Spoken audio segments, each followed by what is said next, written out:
Hello, and welcome to Behind the Closet, a show where I talk to you from, behind the closet.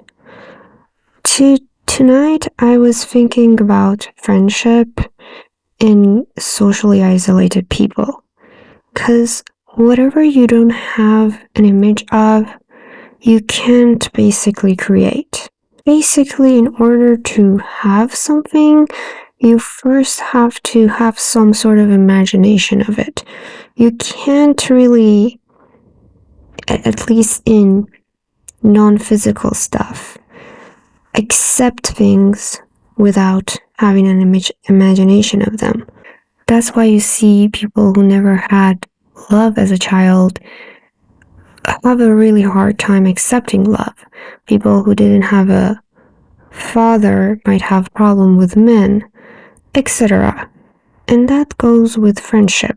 If you've been a socially isolated person, it's just really hard to grasp how to do it. How do other people do it? It's like everyone has a manual on how to do this, how to live life, how to talk to people, and you just didn't get one. Or maybe you're broken, or maybe you're bad, or all those other things that you might say to yourself when you're like shaming yourself. But it gets deeper than that. And I like to look at it not from a moral point of view, but from a basic factual way. Because the moral point of view is very familiar. We've been doing this since we've been children. This is not specific to anybody. Everyone does this.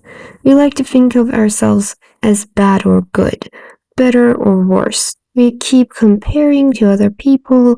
Am I good at that person? Am I as good as this person? And it's just, as much as we even say, like the more emotionally mature people might say they don't believe in this, but we still do. Because at the bottom of our heart, we're still children, and that's how we were taught as children. If someone is mad at you, you've been bad. If someone is happy, you've been good. So that's how people pleasing is born. That's basically how you become a people pleaser. Congratulations, you got the medal. Now, the next part about this is when you are a socially isolated person, you don't know how to gain this. You don't know how to gain friendships. You look at other people with awe, like just, oh my god, I wish I had that big group of friendship. I wish I had that too. And you never think to yourself of you can have that too if you exist in the first place. That is the problem. Now, I don't know if it's for everyone, but with a lot of socially isolated people, they have learned not to be true to themselves, to hide their true emotions, their true actions. Maybe there is some sort of block that the moment they want to show an ounce of their true emotions, it gets blocked. The moment they try to do the tiniest action true to themselves, it just gets blocked. And it might be so like natural to you that you might not even know it. You just might think, oh no, I'm just like a naturally like a robotic person. I'm just a naturally like low-key person. That's why I never have emotions or I never do anything. Or like I just don't care. I just let other people decide. I don't think so. Now listen, you can lie to me. You can lie to yourself. But what good comes out of it? So let's not play this game. I don't think so, but if you truly believe that, good for you. I what I see is that a lot of us as children, we were really suppressed. We were not allowed to feel, we were not allowed to act in different forms. Maybe you come from a good family, maybe your mommy and daddy truly loved you and you truly loved them, but they didn't know any better and they unintentionally hurt you. And they gave you this idea that you are bad and you should be better. You should do this and that. Maybe they wanted you to be a smart kid and you weren't a smart kid. So you realized me equals bad. So what do? You just don't have a real self. You have all these different images for every different person. You can whip one up in no time. You see a new person, oh yeah, I can make one for you. Oh, I can make one for you. It's so easy. But you just do this so much that you forget that you have this real self. It's fine, like we live in a society. At the end of the day, you gotta put up a face. You gotta put up a mask. You can't be authentic with everybody. That's fine. You can't be authentic with your boss. You gotta put up a mask. But if you're doing that so much that you forget that you have a real self, that's when it becomes a problem now. Okay, I think I'm here to tell you this very important fact. A lot of us people who've been socially isolated, we think that we are not worth having friends.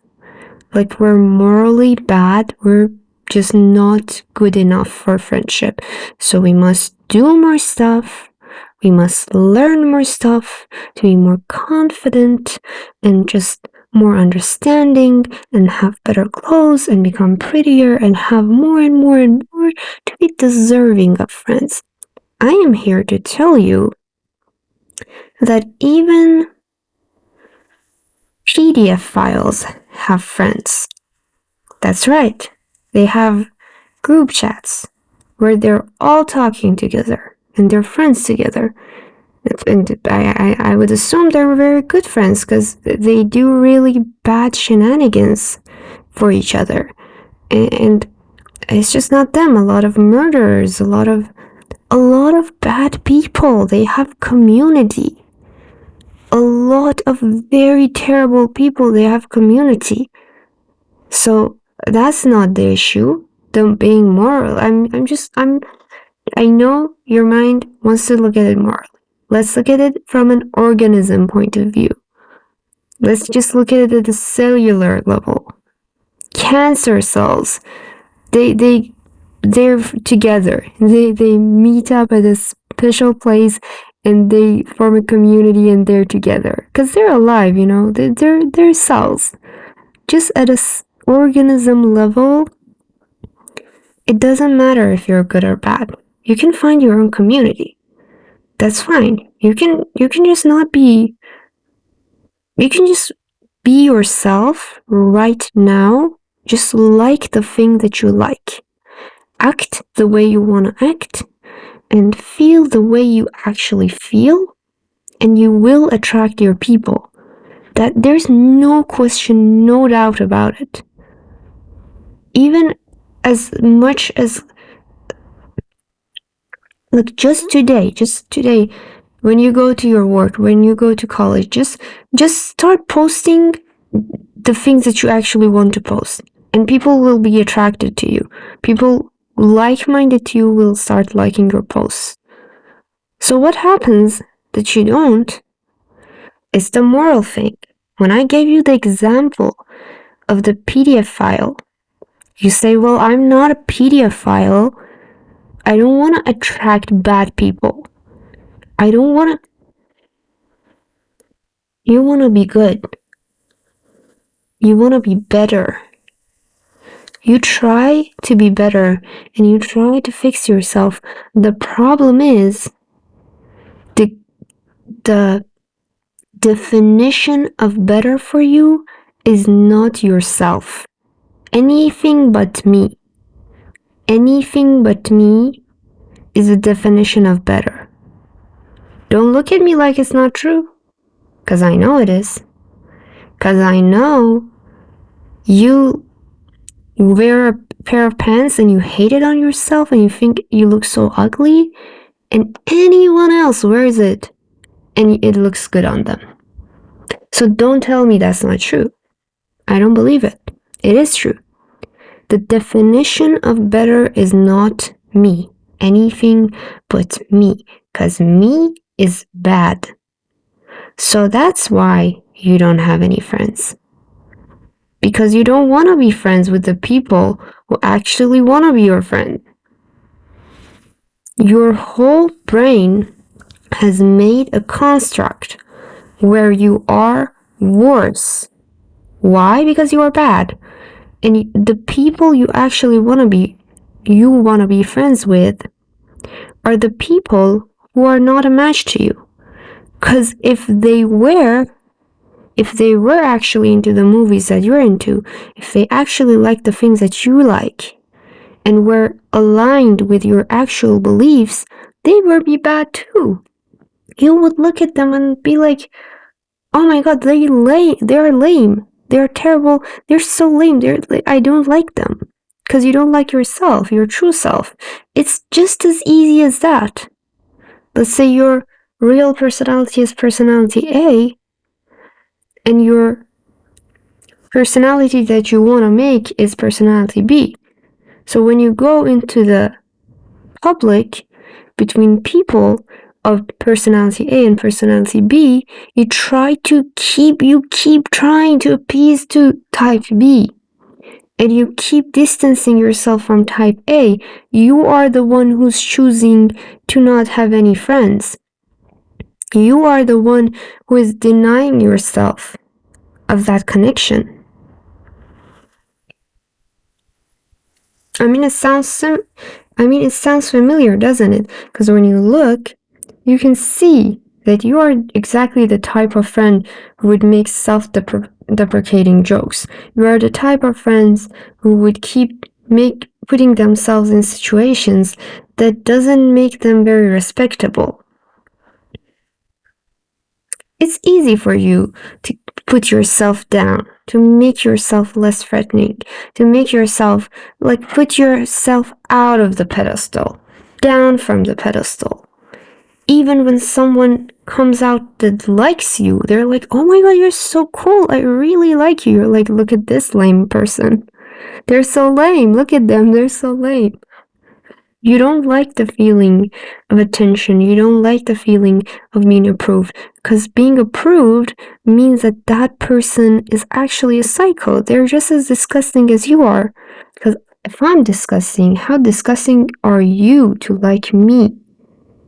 That's the real deal. And don't worry, you're not alone in this. A lot of people are actually like that. A lot of people don't like themselves.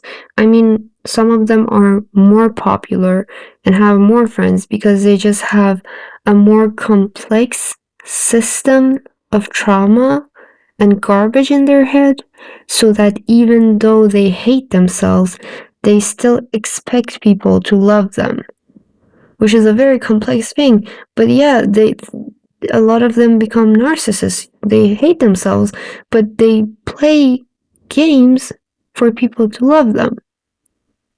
That's fine too. If you're one of them, welcome to the club of mentally challenged people.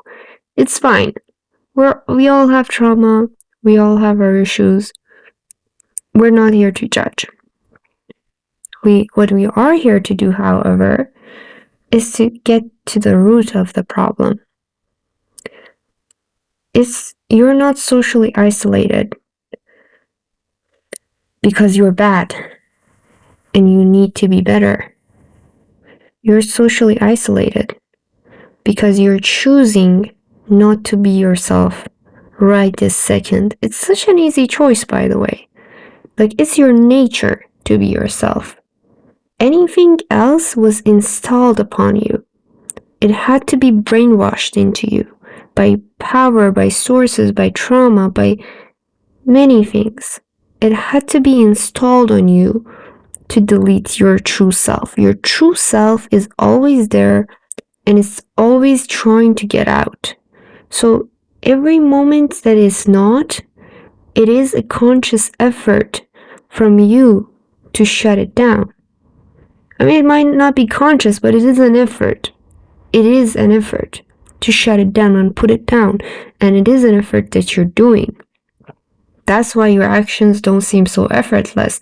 That's why it might seem fake to people, because it is fake. You're trying to be this other version that is not you. And guess what? It displeases you. Like, even if you find friends from the type B that actually like you, actually find you interesting, you're just like, oh, I'm an imposter, I'm lying, and they don't even know me, the real me. Even if you're not consciously saying that to yourself, you will feel it. So what to do now? I've been on a journey to find more and more pieces of myself, to just be myself more and more. And basically that's pretty much it. I mean, it's not something you can do just like with a click of a button. Just put it and then shut down any part of you that tries to be fake. It's really not like that. I mean, you've been faking for years now. You've been shutting your true self for years now. So it's just practice. There is this saying, this Japanese saying that I really love. It says the best time to grow a tree was 20 years ago. The next best time is right now. So, what do you have to lose? The best time to be yourself was if you had a good childhood, if you didn't waste all of these years. The next best time is right now. Right now, you can do one little thing that is truly you, authentically. And that is worth the world. Thank you for listening to me. Good night to you. I'm gonna go sleep. Bye.